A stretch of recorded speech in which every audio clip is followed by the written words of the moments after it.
Yeah, we have been away because scarcity creates demand. And, we've also been away trying to serve the nation in different capacities. If there are some services that are in higher demand during this regime of Zakayo, the tyrant, Zakayo, the tax collector. Who is Zakayo in this case? Of course, William Ruto. He actually accepted that name. Okay. So they are the service of lawyers.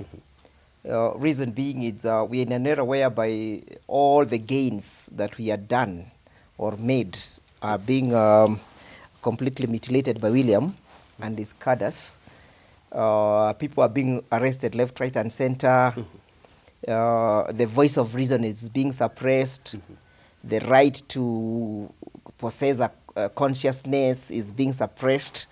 We are back in the days of Kenya that was perpetuated by the KANU. And KANU regime is the late President Moi's regime, and his DNA has very serious connection with Mr. William Ruto. And then it means... He's even worse than the KANU dictators, because he's trying to take us back to 1985, and we are resisting. So in that resistance, a lot of people are being arrested, being charged with the trump of charges in court, fictitious charges. So we are quite busy trying to defend those people who believes in democracy and the rule of law. Rightly put. So from the optic of Ndegwa and Njiru, the gains we had made in the past are now turning into Pell. They are not there anymore. Kenyans must defend them. They must come out in their defense. Otherwise, if we allow William Ruto to continue for the next, for more than the next 3 years, we'll be back into the time when you could not sneeze, because Mitnick would hear you. Before we get to the nitty-gritties of today's conversation, and particularly that touching on the state of the nation, I'm curious to understand, why are you wearing the purple ribbon today on your blazer? Well, Richard, it's a very unfortunate that today we are donning the purple ribbon. Why so? And this is the second time the legal fraternity in the country is donning this ribbon. The first time we donned this ribbon was during the time of the murder of Willie Kimani, the advocate. May God rest his soul in eternal peace.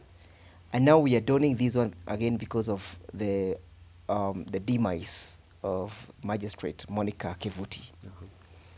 The similarity between Willie Kimani's murder and Monica Kivuti's murder is that they all fell courtesy of the trigger-happy police officers.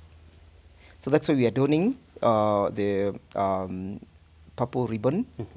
We had a memorial ceremony today at both at the magistrate courts in Makandara, which was presided over by the Chief Justice.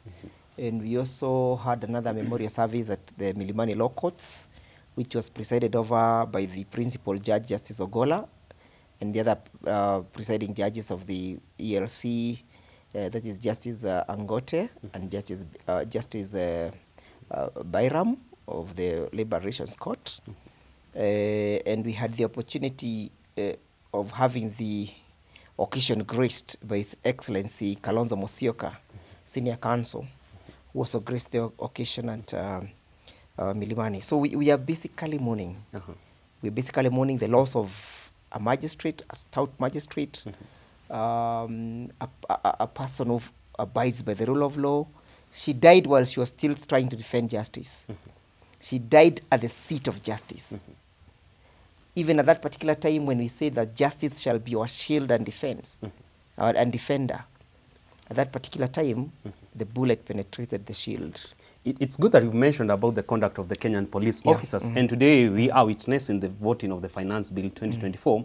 And earlier on, even before the voting happened, we saw mass arrests being done in the streets of Nairobi. Those protesters who had poured into the streets decrying a predatory finance bill. What then do you make of the conduct of Nairobi Police Commander Adamson Bungei, and by extension the IG of police, Japhet Koome? Mr. Bungei, is it Bungei? Bungei, yeah. Bungei is defending the Kalenjin regime. He's under shackles? Not shackles. He's defending the Kalenjin regime. But isn't that ethnic bigotry from you? This regime has been Kalenjinized. You know, I don't know how to put it. What is the pronoun of that? Kalenjinization of the regime. So when he fights that vigorously and with a lot of that vigor, he's not fighting to maintain the law of, the rule of law or the law and order. He's fighting to defend the Kalenjin regime, and that is where we were during the times of Moi. That the tribal bigotry and chauvinism also overtook the ability to reason that although I'm a police officer, I am to follow the rule of law.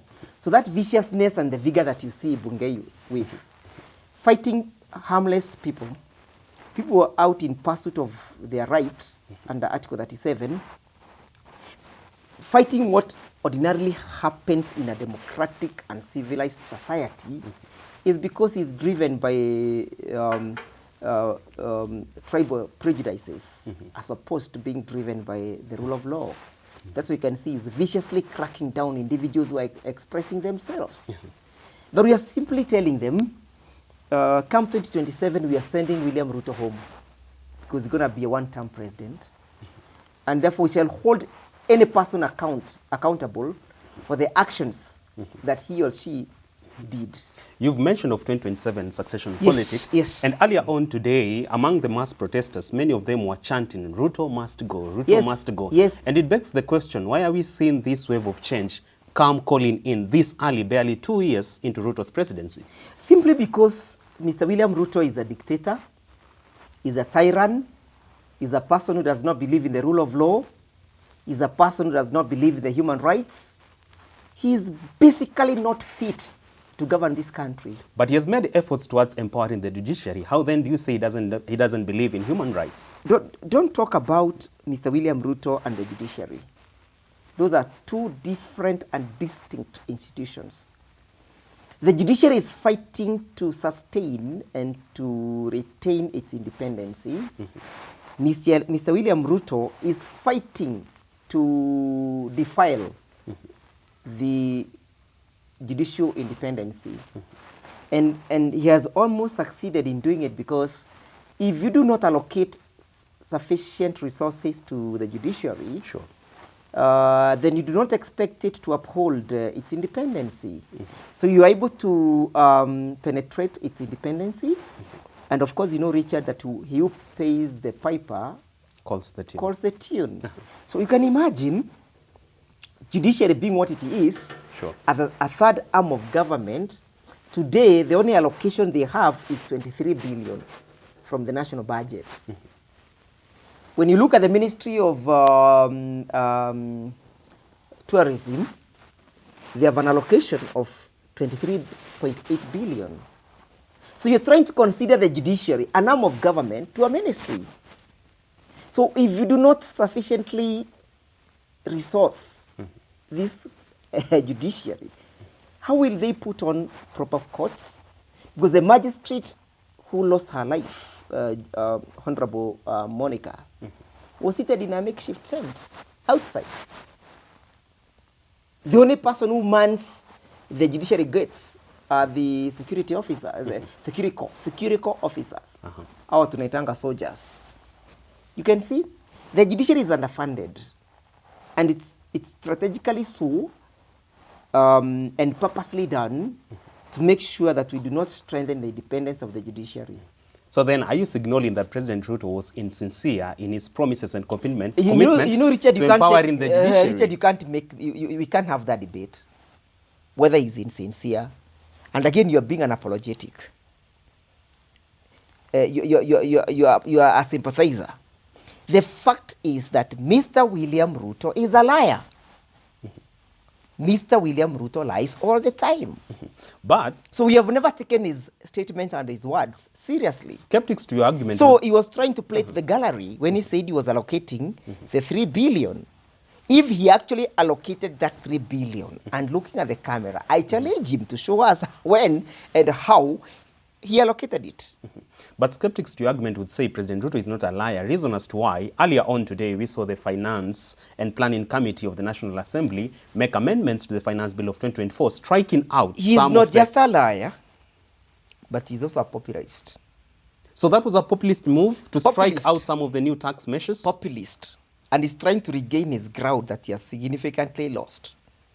But oh, unto him, we have a date with him on the 8th, on the second Tuesday of August, 2027. Maybe he hasn't Mr. lost... William Ruto, we have a date with you.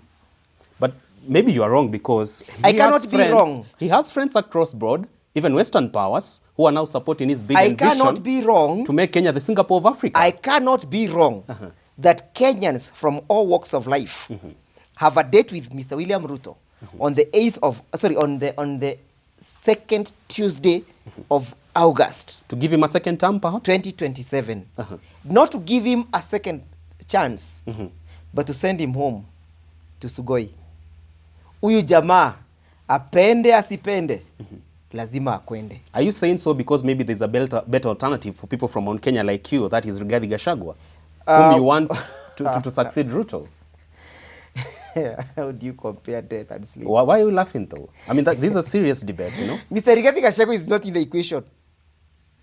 At a time when he's the talk of town? He's a talk of town because he's struggling to survive in Mr. William Ruto's government.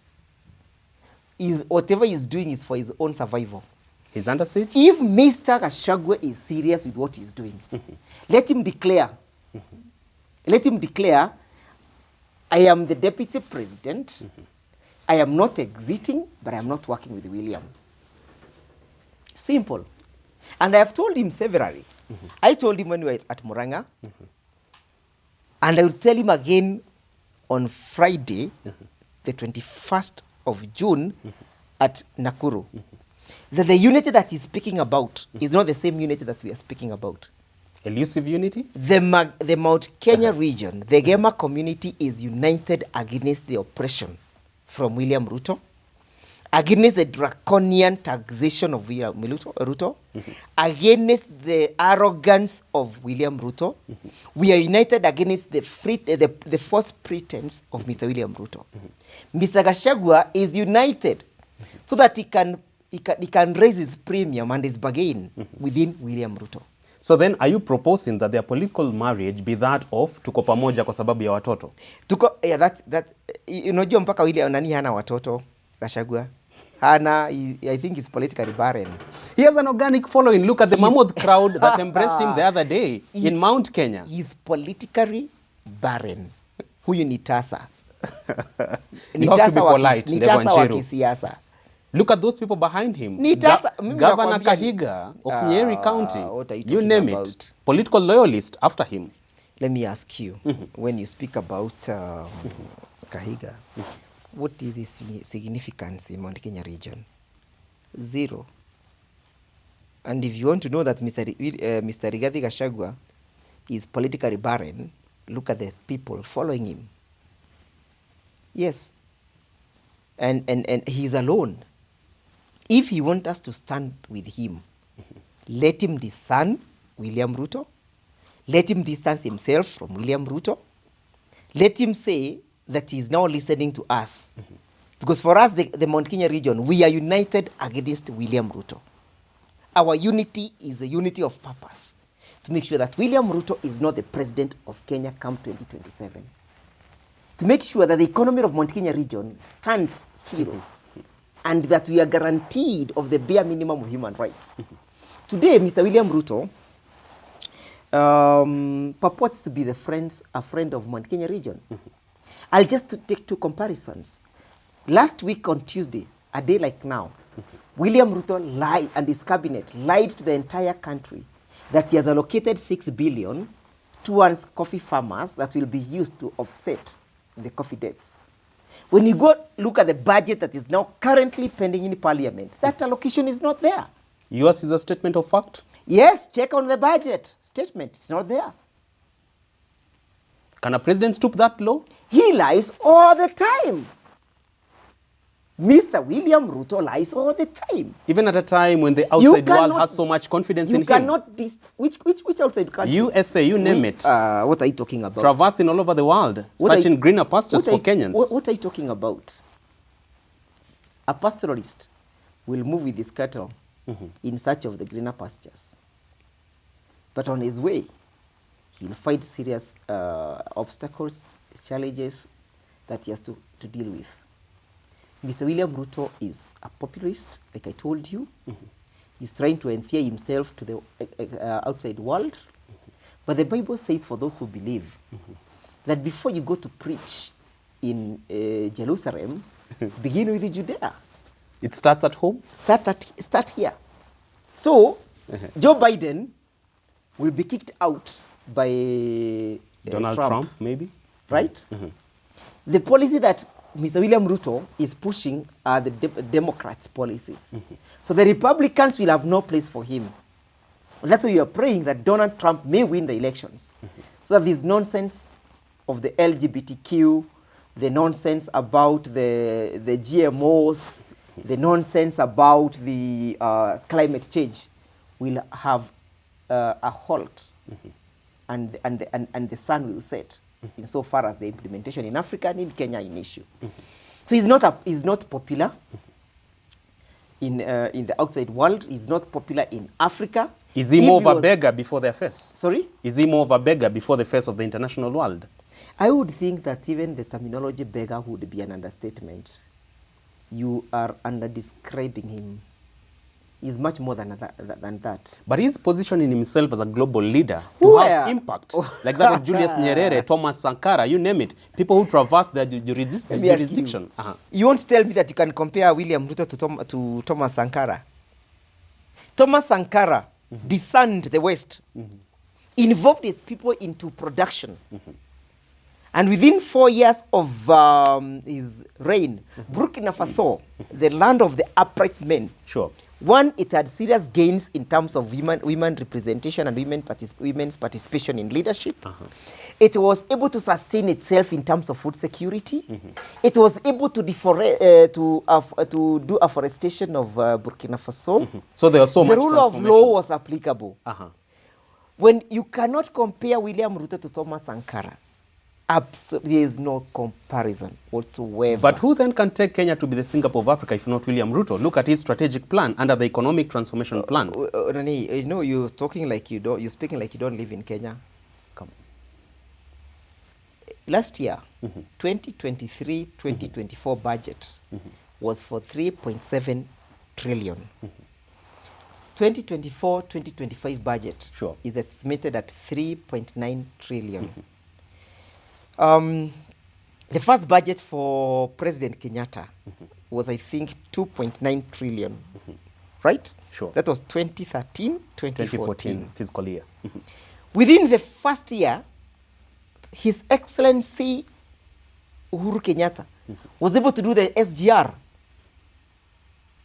You show me how Mr. William Ruto has implemented his 3.7 trillion budget. It has only benefited his pockets and the pockets of his cadres and his worshippers. Show me any singular mega project that William Ruto has undertaken in this country. Only one. You can move all the way from Busia to Lungalunga, from Loitoktok to Isabania, from Isabania to Malaba, and show me from Malaba to the Somali border. Just show me one singular project that Mr. William Ruto has implemented. But why then don't you advance him the grace of time? Look, their justification was that they inherited an economy that had received a beating not just from COVID-19 pandemic, but also mismanagement of public resources under the previous regime. What then would you wish from him, other than what he's tried to achieve this far? I would wish that Mr. William Ruto resigns, goes to Sugoi, and he gives us an opportunity to manage this country. He says, and he lied to the country that he received 95, he only found 95 million in the accounts.